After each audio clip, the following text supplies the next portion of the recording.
anticipándonos a lo que viene. A veces tenemos dos formas de mirar la vida, tanto hacia atrás como hacia adelante. Tenemos la mirada básicamente en la carne y tenemos la mirada en el espíritu. Y el asunto es, ¿cómo estamos mirando nuestra vida? En el estudio que estamos teniendo en el libro de Hechos, en el capítulo 20, vamos a estar mirando, para la redundancia, cómo miraba el apóstol Pablo. Hechos capítulo 20, versículos 7 al 12, ya en el final del segundo viaje misionero.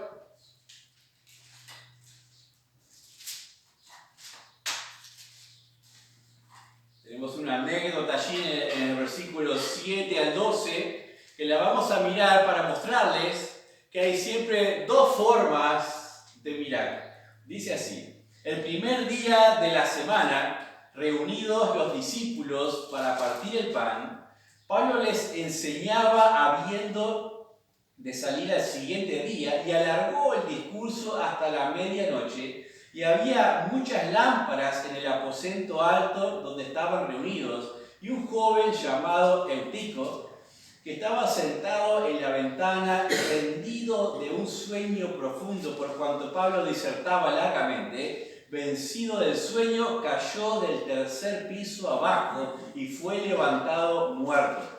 Entonces descendió Pablo y se echó sobre él y abrazándole dijo: no os alarméis, pues está vivo. Después de haber subido y partido el pan y comido, habló largamente hasta el alba y así salió. Y llevaron al joven vivo y fueron grandemente consolados. ¿Qué se suele decir de este joven? Que estaba en la ventana, se durmió y cayó. ¿Es positivo o negativo lo que escuchamos de este joven cuando hablamos de él? Generalmente negativo. Se durmió escuchando el mensaje, se cayó, se murió. Pero cuando leemos bien el pasaje, podemos mirarlo de otra manera. Podemos verlo positivamente también. ¿Por qué? Había un joven interesado en escuchar la palabra de Dios. Había un joven que tal vez después de una larga jornada de trabajo se había dispuesto a prestar atención al mensaje, y esa palabra cuando dice fue vencido por el sueño habla de una lucha, una resistencia que hubo de parte de él, un interés en querer captar aquella enseñanza. Pero dice además que había muchas lámparas encendidas en aquel aposento, eran lamparitas. Eran lámparas que quemarían también el oxígeno de aquel lugar lleno de gente. En la despedida del apóstol Pablo faltaría un poco el aire. Se habrá retirado tal vez hacia la ventana porque se sentiría mareado y lucharía también con ese sueño. Pero había un joven dispuesto a querer escuchar la palabra de Dios. Yo lo veo positivo a eso. Se durmió porque duró toda la noche el discurso. No era fácil aguantarlo. Hay algunos que dicen, bueno, esto es porque en los tiempos antiguos no se miraba el reloj cuando se predicaba, con los tiempos de ahora, si uno ya se pasa los 30 minutos, 35, 40, ya la gente piensa, bueno, ¿cuándo va a terminar? Pero esto no es parte común, habitual. Esta fue una excepción en un momento en el cual tenía que partir el apóstol Pablo y necesitaba dar las últimas exhortaciones, las últimas palabras de ánimo, y se alargó obviamente hasta el tiempo, pero no era lo habitual en eso. Pero ven, hay dos formas de verlo como el joven que se durmió durante el mensaje, o verlo como el joven que luchó para poder prestar atención al mensaje, ¿no? Después la escena, cae al tercer piso y se le levanta el muerto. Algunos dicen, no estaba muerto, sería un estado de coma, inconsciencia. Otros dicen que sí, no podemos verificarlo porque no éramos médicos para estar ahí para hacerle el chequeo. Lo cierto es que la Biblia dice que cayó muerto, levantaron muerto. Pablo se echó sobre él, una práctica que ya había usado, por ejemplo, el profeta Elías, el Señor. Entonces es una práctica común para resucitarle. No dice nada de resurrección, no se habla después de la resurrección tampoco. Es un asunto que pasa en segundo plano, porque no era lo importante. Era un joven conocido, se menciona su nombre, a veces cuando se hacía la seriedad, por ejemplo, un leproso, un ciego. De algunos se menciona el nombre porque era más conocido, de otros no. En este caso se le menciona un joven llamado Eutico. Era conocido en la comunidad cristiana.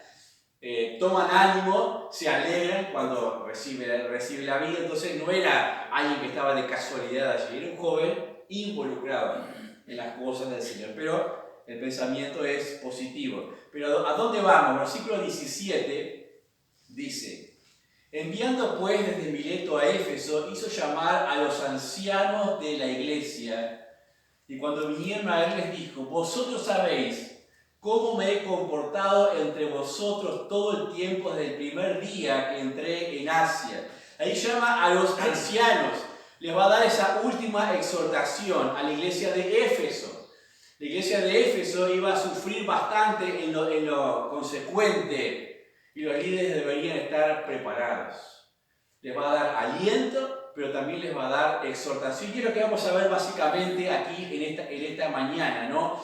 Lo interesante de este discurso, a diferencia de los anteriores, cuando se presentaba en la ciudad y hablaba en la sinagoga o en el aerópago o en lugares así, es que era dirigido a incrédulos. Pero este está dirigido a creyentes, a líderes, básicamente, o a creyentes dentro de la comunidad cristiana. Por eso pienso que podemos sacarle algo un poquito más de provecho para nuestras vidas también. En los versículos 18 al 21 hace una mirada hacia atrás, una retrospectiva de su ministerio hacia atrás. Dice, 18 que leímos, y cuando vinieron a él les dijo: vosotros sabéis cómo me he comportado entre vosotros todo el tiempo, desde el primer día que entré en Asia, sirviendo al Señor con toda humildad y con muchas lágrimas y pruebas que me han venido por las acechanzas de los judíos. Como nada que fuese útil, he rehuido de anunciaros y enseñaros públicamente y por las casas, testificando a judíos y a gentiles acerca del arrepentimiento para con Dios y la fe en nuestro Señor Jesucristo. Mira hacia atrás, mira su ministerio. No había sido fácil su ministerio, había tenido que huir de algunas ciudades porque lo iban a apresar, en otras no corrió esa suerte, fue apresado, fue azotado, fue encarcelado, pero dice: yo me moví con humildad en medio de las pruebas, pero con gran fervor cuando se trataba de predicar o enseñar. Y tenemos la combinación, la humildad para soportar lo que haya que soportar, pero en lo relativo a la palabra, la necesidad de los oyentes, ahí la tenacidad, el fervor, no he rehuido, no me he retraído de enseñaros nada que fuese útil para vuestras vidas. Y saben que las pruebas a veces pueden querer llevarse el gozo de nuestras vidas. Las pruebas pueden cumplir ese efecto si las dejamos. Y Pablo les va a animar por lo que va a venir ahora en la iglesia de Éfeso. Les va a animar y decirles: bueno, sigan mi ejemplo, sean humildes en medio de las pruebas, o sea, manténganse en esa posición de dependencia absoluta de Dios. No luchen en sus propias fuerzas y sean fieles a la palabra de Dios. Ahora, dice ahí, les voy a leer, en 2 Corintios, recuerden que desde Éfeso Pablo escribe a los Corintios, a los romanos, entonces varias cartas salen de acá desde esta posición. Y ahí en 2 Corintios, por ejemplo, en el capítulo 2, para tener un poquito en mente lo que estaba sucediendo, en el 3 y 4 dice: y esto mismo os escribí para que cuando llegue no tenga tristeza de parte de aquellos de quienes me debiera gozar, confiando en vosotros todos, que mi gozo es el de todos vosotros, porque por la mucha tribulación y angustia del corazón os escribí con muchas lágrimas, no para que fueseis contristados, sino para que supieses cuán grande es el amor que os tengo. ¿Cómo miramos en el tiempo de pruebas? ¿Podemos mirar desde la perspectiva espiritual o desde la perspectiva de la carne?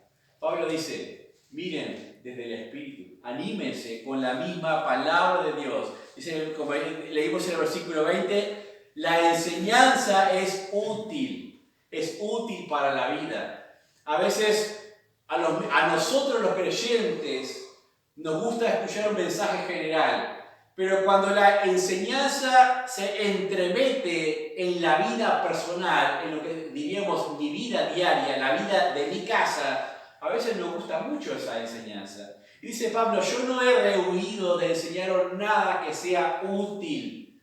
O sea, está hablando de términos prácticos para la edificación y para la vida de los creyentes. Dice Pablo, no he rehuido de enseñaros ninguna de estas cosas.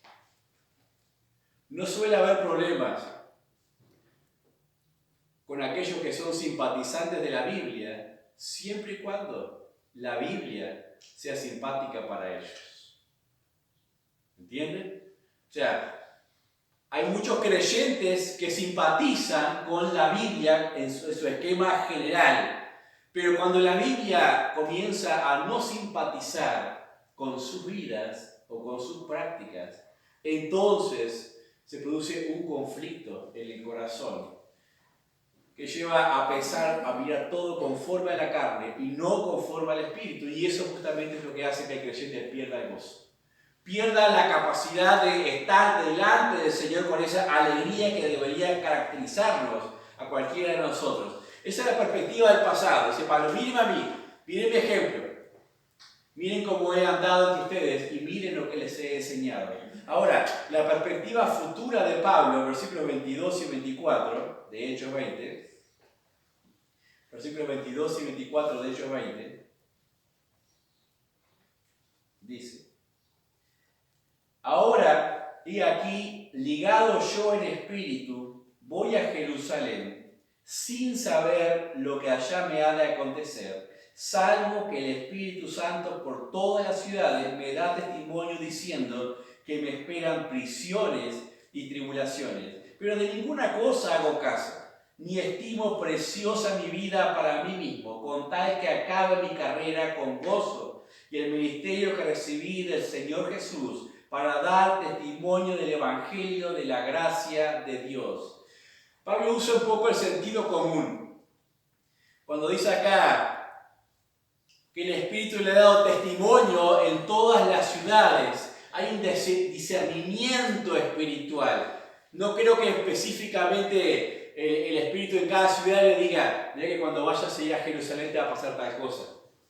No fue así. En cada ciudad, cuando se presentaba, intentaba ir a la sinagoga y encontraba la oposición de los líderes religiosos, de los judíos, o inclusive viajaban desde Jerusalén para seguir su paso y alertar a las autoridades de esas ciudades. Cuando llegaba a cada lugar, dice, él iba entendiendo, discerniendo que si llegaba a Jerusalén, en la fiesta de Pentecostés, donde todos los líderes religiosos de todos los lugares habían congregado en ese lugar, donde todos los que le tenían ojerizas tendían el sartén por el mango, donde no había una autoridad que pudiese defender al apóstol Pablo allí. Dice, bueno, en base a lo que me ha estado pasando en las ciudades, dice, he recibido testimonio por el Espíritu, el discernimiento espiritual, de lo que va a pasar en Jerusalén. O sea, no soy corto de vista, no tengo los ojos cerrados, no soy torpe. Me voy a meter en la cueva del lobo. Me voy a meter en la cueva del lobo y soy consciente de todas estas cosas.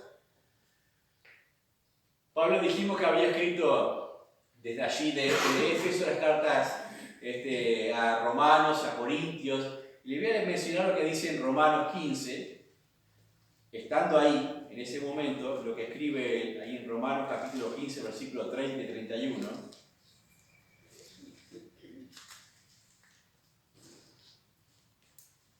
Dice, pero ruego, hermanos, por nuestro Señor Jesucristo y por el amor del Espíritu, que me ayudéis orando por mí a Dios, para que sea librado de los rebeldes que están en Judea, y que la ofrenda de mi servicio a los santos en Jerusalén sea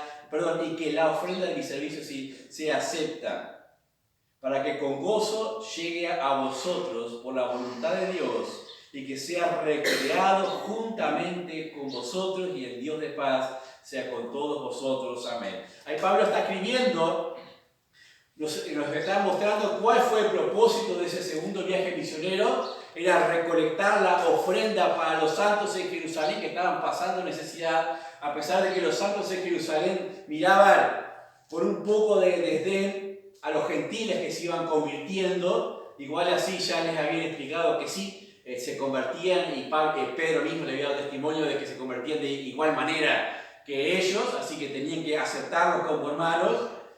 Pero dice Pablo, he recogido su ofrenda, y Pablo dice, oren por mí, porque en Jerusalén están los rebeldes. Los rebeldes son aquellos todos contradictores, los líderes religiosos, que le iban a estar esperando así. Ahí viene. Vendrá, se animará a venir. ¿Por qué Pablo se aventura a ese viaje? ¿Por qué Pablo, a pesar de saber que no le esperaba nada bueno, se aventura a ese viaje? Pablo no se mira a sí mismo. Cuando mira hacia adelante, mira la necesidad de la obra de Dios, la necesidad de la expansión del Evangelio, la necesidad de la edificación de los hermanos y la necesidad física de los hermanos en Jerusalén, por cuanto les llevaba una ofrenda para suministrarles para esas necesidades. Eso es bueno cuando miramos para adelante con los ojos espirituales. Si mira con los ojos de la carne, tenía tiempo a retraerse. Tenía tiempo de decir, bueno, Timoteo, perdón, anda vos, capaz que no te conoce mucho. O fulano, anda tú, lleva la ofrenda, yo voy a orar por ustedes aquí. No, él mismo decide ir a llevar esa ofrenda, porque él mismo se expone como testimonio también de fidelidad al Señor. El Señor es primero, no soy yo. No es mi seguridad primero, es el Señor primero, siempre. Ahora, ¿dónde encuentra el apóstol Pablo ese valor, sabiendo que los rebeldes le esperan? Dice el versículo 24 de Hechos, pero de ninguna cosa hago caso. Si lo leemos hasta ahí nomás, esta es una frase de la favorita de los jóvenes, ¿no? O de los adolescentes. De ninguna cosa hago caso. La Biblia dice, de ninguna cosa hago caso, así que hay que ser rebelde. No. Dice, hay que leerlo todo. De ninguna cosa hago caso, ni estimo preciosa mi vida para mí mismo, con tal que acabe mi carrera con gozo y el ministerio que recibí del Señor para dar testimonio del Evangelio de la gracia de Dios. No hago caso a los obstáculos.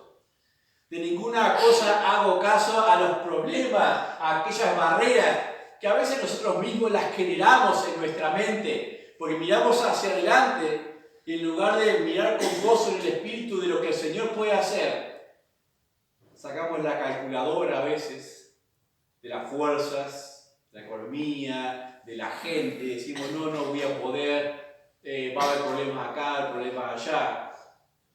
Pablo era consciente de eso, pero dice, no hago caso, miro por el ojo espiritual. La obra del Señor, dice, quiero acabar mi carrera con gozo. Dice en Hebreos 12:1, puestos los ojos en Jesús, el autor y consumador de la fe. Esa era la forma de vivir del mismo apóstol Pablo, como dice en Filipenses 3 y 14. Hermanos míos, yo mismo no pretendo haberlos ya alcanzado, pero una cosa hago, olvidando ciertamente lo que queda atrás y extendiéndome a lo que está delante, prosigo a la meta, al premio del supremo llamamiento de Dios en Cristo Jesús. Esa era la visión del apóstol Pablo. Estoy en una carrera. Y cuando pensaba en su ministerio y llegada a Jerusalén, él decía, capaz que es el final de mi carrera. Capaz que muero ahí. Pero si ese es el final de mi carrera, ¿cómo quiero llegar al final de mi carrera? ¿Quiero llegar caminando? ¿Quiero llegar escondiéndome? No, voy a llegar corriendo con valor porque quiero acabar mi carrera con gozo por el Señor.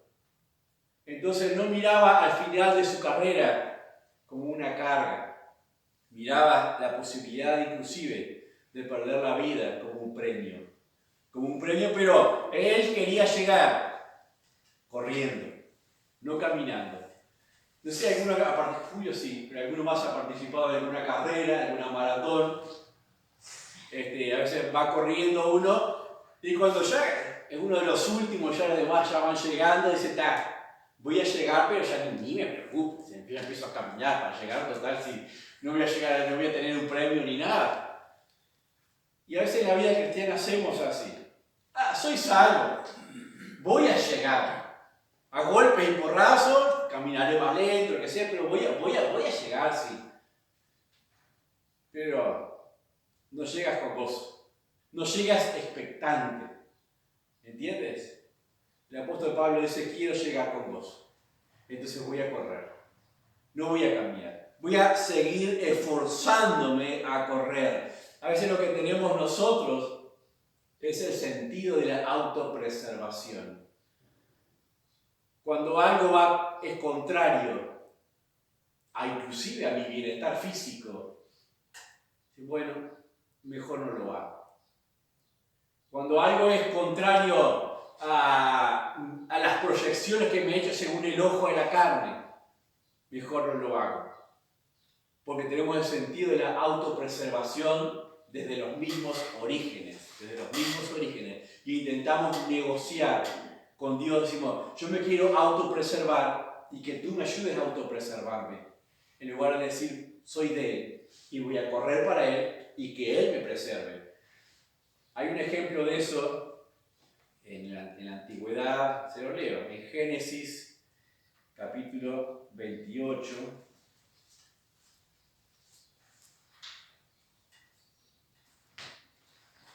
Versículo 20 dice, e hizo Jacob voto diciendo, si fuere Dios conmigo, y me guardare en este viaje en que voy, y me diere pan para comer, y vestido para vestir, y si volviere en paz a casa de mi padre, Jehová será mi Dios. Entonces consideramos este patriarca, la fe que había heredado de Abraham, de Isaac, la promesa que Dios se la reitera a él, a pesar de que no era alguien que se lo mereciera, pero la gracia de Dios estaba en esa línea, Abraham, Isaac, Jacob, y aún así vemos el total sentido de la autopreservación de Jacob. Jacob le gustaba engañar para autopreservarse, o sea, para salir ganando siempre, y aún quiere hablar con Dios de esa manera. Dice, bueno, si Dios va conmigo, si me guarda, si me da pan para comer, si me da vestido para vestir, si me vuelve a mi casa en paz, pues Jehová va a ser mi Dios. ¿No hacemos a veces así nosotros con Dios? Intentamos hacer ese tironeo. Bueno, Dios, si me ayudas en esto, en aquello otro, con mi familia acá o allá, te voy a servir mejor o voy a ser más fiel. Dios no necesita de nuestras limosnas de vida. Nosotros necesitamos poner nuestras vidas para Dios, para que nuestras vidas tomen valor. Si nuestras vidas no están presentadas delante de Dios, no tienen un valor de nada. Entonces no hay con qué negociar delante de Dios. Dios siempre es fiel. Dios fue fiel con Jacob igual, tuvo que pasar, tuvo que ser engañado, tuvo que pasar su tiempo para volver después. Con la cabeza baja, tal vez se hubiera evitado todo eso si desde el inicio hubiera, en lugar de por estos condicionantes, sí, se hubiera dispuesto de corazón, capaz que no pasaba por todo eso, pero lo tuvo que pasar. Pero Dios mantuvo su fidelidad en todo tiempo y esperó con paciencia la vida de Jacob. A veces nosotros la sola consideración, bueno, hace frío, hace calor, si no llueve hoy, si no pasa nada, si soluciones la comida, entonces voy. Dios es Dios. Dios merece toda nuestra vida. Dios no deja su lugar por nuestras conveniencias. Dios se mantiene en su trono soberano siempre, siempre. La perspectiva del ojo carnal, la perspectiva del ojo espiritual. Pablo decía, con el ojo carnal probablemente termine muerto. No sé qué me va a pasar. Ya había sufrido muchas torturas. O sea, nadie que ha sufrido un montón de latigazos y apedreamiento dice, qué lindo, capaz que me pasa de nuevo. O sea, como dice el que ve la vaca, el que se quema con leche ve la vaca y llora. Pero a Pablo no le pasaba eso. Estaba viendo la vaca allí, dice, voy a ir de nuevo, me voy a quemar. Pero prefirió no mirar con ese ojo de la carne. Prefirió mirar con el ojo espiritual. Dice, quiero terminar mi vida gozoso. Y solamente es posible si soy fiel al Señor. Si soy fiel al Evangelio de la gracia de Dios. Dice en el versículo 25 a 31. Vamos a ver el encargo que le hace a los ancianos, versículos 25 a 31. Y ahora he aquí, yo sé que ninguno de todos vosotros, entre quienes he pasado predicando el reino de Dios, verá más mi rostro.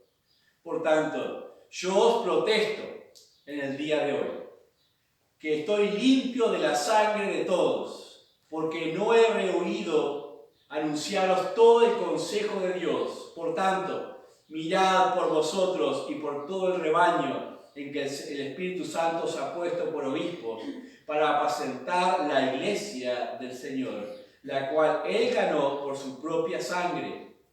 Porque yo sé que después de mi partida entrarán en medio de vosotros lobos rapaces, que no perdonarán al rebaño. Y de vosotros mismos se levantarán hombres que hablen cosas perversas para arrastrar tras sí a los discípulos. Por tanto, velad, acordaos que por 3 años, de noche y de día, no he cesado de amonestar con lágrimas a cada uno. Qué lindo encargo que les hace aquí a los ancianos. Está hablando a los líderes de la iglesia allí en Éfeso y los que habían venido de las iglesias cercanas también a despedirse en aquel lugar. Pablo ya había sembrado la semilla. Les correspondía ahora a ellos hacerse cargo de regarla y de cuidarla.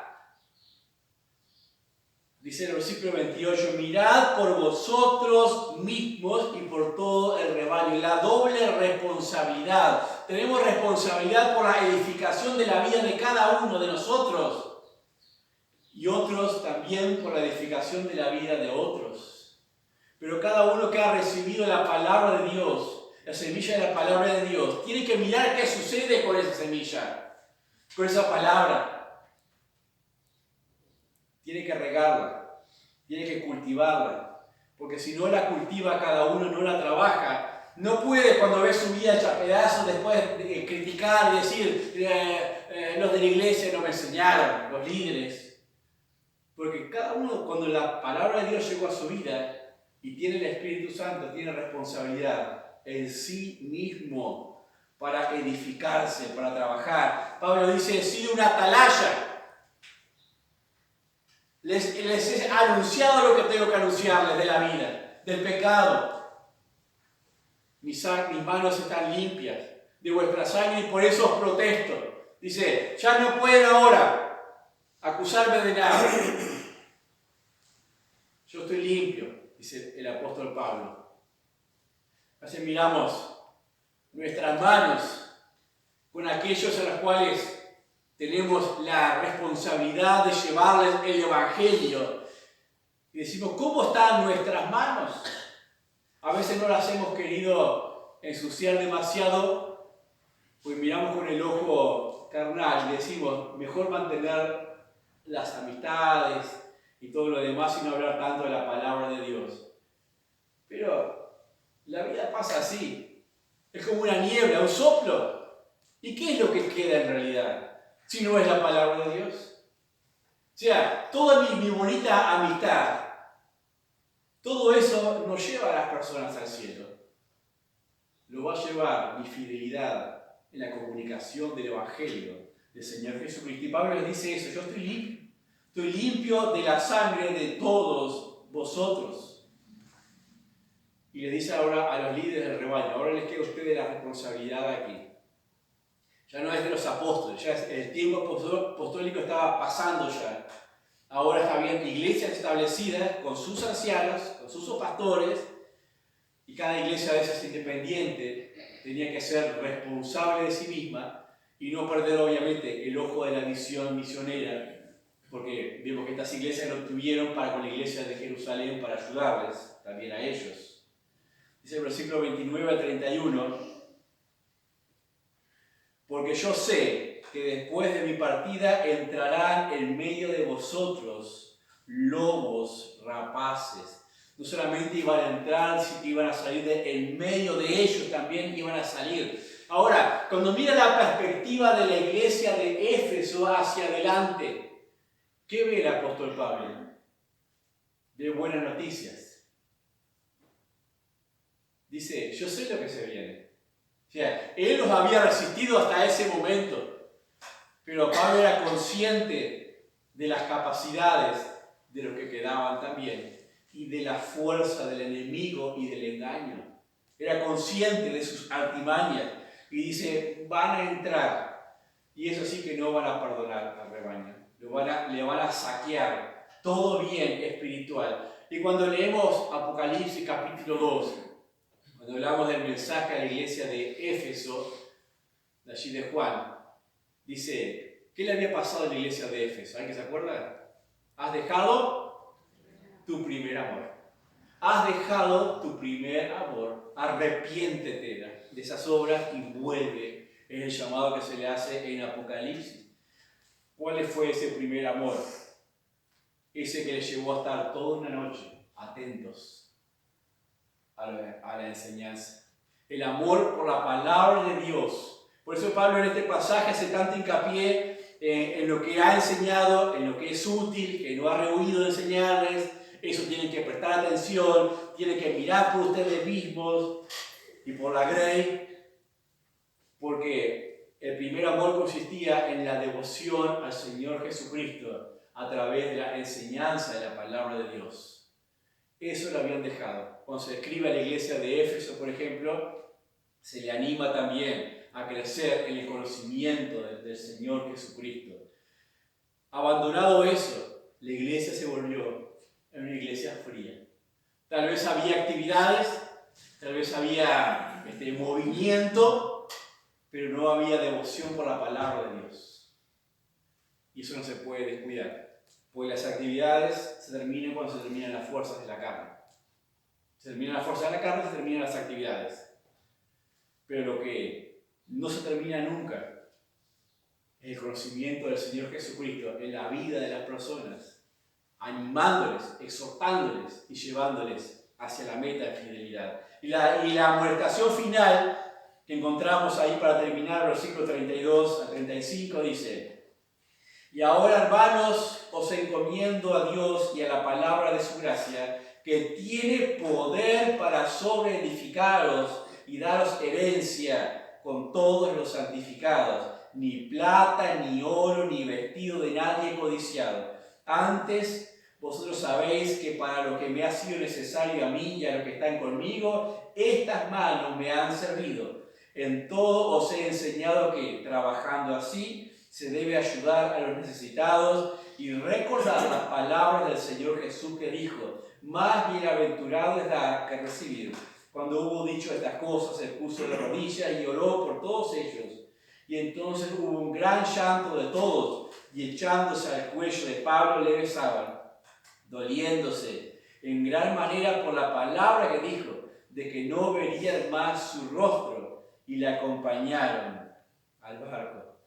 Esa admonición final, el apóstol Pablo ya no iba a estar presente, si ya no voy a poder seguir enseñándoles, pero se quedan con lo más importante.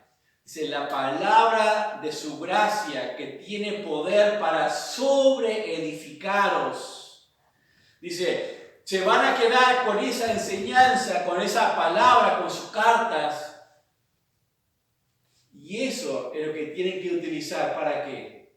Para edificar sus propias vidas. Y yo pregunto, ¿Cuánto estamos edificando nuestras vidas con la palabra de Dios? ¿Sabías que la fe en Dios no se puede separar de la palabra de Dios? ¿Sabías que el conocimiento de la palabra de Dios es fundamental para crecer en Dios? No podemos separarlos. A veces nos gusta eso de decir, creo en Dios en esa forma conceptual, a conveniencia, pero no conforme a lo que está escrito. A veces lo que está escrito nos dice cosas que no nos gustan, pero son útiles, porque toda la escritura es útil para enseñar, para corregir, para instruir justicia, a fin de que el hombre de Dios sea perfecto, enteramente preparado para toda buena obra. Dice Pablo, los dejo en buenas manos, los dejo con la palabra que han recibido ustedes. ¿Cómo podemos ser edificados si no nos interesa crecer en el conocimiento de la palabra? Nadie puede ser edificado que no quiera crecer en el conocimiento de la palabra de Dios. A veces en las iglesias hay por años y años gente que se mantiene ahí. Pero está ahí. Viene, pero no vemos ese crecimiento en su gozo, en su deseo, en su devoción. ¿Por qué? Porque nunca tomó en serio crecer en conocimiento de la palabra de Dios. Después en los versículos 33 al 35, Pablo pone su ejemplo. Dice que él ha trabajado con sus manos, hizo tiendas. Recuerden que se unió a Priscila y Aquila, que también hacían tiendas, y trabajó para alimentar a los que estaban con él y alimentarse, para eso le carga a ninguno, eso ya lo hemos visto. Y a veces es bueno eso, separar las motivaciones. ¿Por qué digo eso? Porque a veces uno puede hacer o servir a Dios por necesidad. Para la foto. O sea, no está mal servir a Dios y ser sostenido por eso, pero a veces uno corre ese peligro de las motivaciones y llegue un punto de las presiones que diga, ¿por qué estoy sirviendo a Dios? ¿Por qué lo estoy haciendo? Pablo dice, estoy libre de eso. O sea, yo he trabajado con mis manos, tenía su ojo espiritual, su devoción en la obra de Dios, y al mismo tiempo sustentaba su carne con su esfuerzo. A pesar de que había iglesias que igual les dice, me alegro de que hayáis revivido la ayuda que me enviaban, o sea, él también recibía así su sustento en algunos momentos, pero, su motivación en la obra era, siempre voy a servir a Dios, siempre voy a proclamarla, inclusive al costo de mi propia vida. Y dice, he aprendido a tener necesidad, he aprendido a tener hambre, he aprendido a estar desnudo, he aprendido a estar vestido, he aprendido a estar solo, acompañado, no importa. He aprendido todas esas cosas, ahí en Filipenses 4, es un detallecito de eso, antes de llegar al versículo tan conocido de 4:13, todo lo puedo en Cristo que me fortalece. Te pregunto, ¿qué ves para adelante en tu vida? ¿Cómo es tu perspectiva? ¿Cómo ves el final de tu carrera? No es que le esté diciendo que puede pasar mañana al final de su carrera, no. Pero si no miramos la meta, nos desanimamos. Eso es bueno decir, tengo la meta allí cerquita. No sé cuántos días, cuántos años, pero sé que estoy próximo a la meta. Eso me debe animar a seguir corriendo hacia adelante, pero mirando con el ojo espiritual y no con el ojo de la carne. Porque el ojo tiene la tendencia a guiar. Si miramos con la carne, vamos a ser guiados conforme a nuestra carne. Si miramos con el Espíritu, vamos a ser guiados conforme al Espíritu. Dejamos ahí. Vamos a ver qué pasó en ese viaje a Jerusalén. ¿Lo habrán arrestado? ¿Lo habrán matado en Jerusalén? Bueno, lo veremos el próximo domingo. Vamos a orar. Padre, damos gracias en esta hora por este tiempo que podemos abrir tu palabra y leer de este testimonio de vida precioso del apóstol Pablo, Señor, que nos ha dejado. Pero gracias, Padre, porque tenemos esta palabra de tu gracia fiel y segura en la cual hacemos bien en apoyarnos, en estudiarla. Padre, danos capacidad, Señor, para discernimiento. Danos capacidad para desarrollar nuestras vidas conforme a todo lo que en esta palabra está escrito, Señor. Permite que nuestras vidas estén delante de ti con gozo, que podamos correr y no cansarnos, levantar nuestras alas, Señor, y volar por sobre los problemas, las dificultades, Señor, sabiendo que tú eres fiel, que tú nos sostienes en todo momento, Padre. Padre, damos gracias por los presentes, pero quiero interceder en especial ahora por la hermana Alba en su salud, Dios. Tú sabes lo que ella está pasando en este momento con sus dolores, con su operación. Padre, guía las manos de los médicos, del cardiólogo, del cirujano, Dios, para que tu voluntad sea hecha sobre su vida y que toda esta situación de urgencia sea para su bien, Señor, para que puedan tratar realmente su problema, Señor, y ayudarle en su situación. Padre, confiamos en tu fidelidad, confiamos en que tú sostengas su corazón, su ánimo de fe, Señor, pero también de su familia, de sus hijas, sus hijos, Señor, en estas vueltas que tengan que dar, que ellos encuentren apoyo, Señor, en la memoria de la fe, en la memoria de tu palabra, que en algún momento también llegó a sus vidas, Señor. Te lo pedimos en el nombre bendito y precioso del Señor Jesús. Amén.